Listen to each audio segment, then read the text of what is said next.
A vigil brought people together in downtown Austin to pay tribute to a man killed while marching in a Black Lives Matter protest.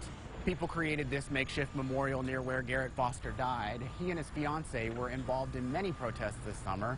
Our Jacqueline Powell found what motivated this man to march. Garrett Foster was known as a staunch libertarian. The Libertarian Party itself posting on Facebook about his death. This has definitely been the most heart-stopping for a lot of us. David Gay runs a group called Liberty Memes, where thousands of libertarians share posts promoting a hands-off government and raise money for people in need. It's kind of as a missionary effort to say, hey, you know, we don't believe the government should help, but we're here and we want to help. Gay says Foster was one of his most active members, often donating and helping people who needed it. All I can say is this is a person who had sincere convictions that people have the right to defend themselves, sincere convictions that people have the right to, or should care for each other, and he was out there doing that. And he died how he lived. James Sazanowski was a speaker at Saturday evening's protest and spoke with the couple.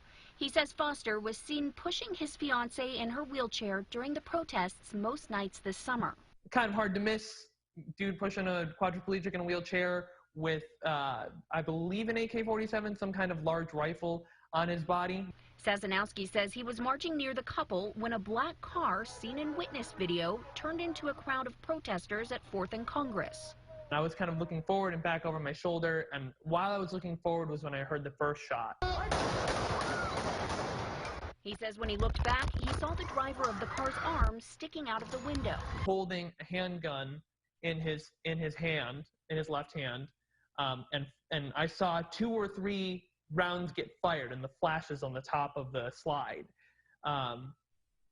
into the crowd. Sazanowski says he didn't see Foster fire his weapon. He recalls seeing the driver speed off before hearing 3 more shots. I look back and we all kind of collectively see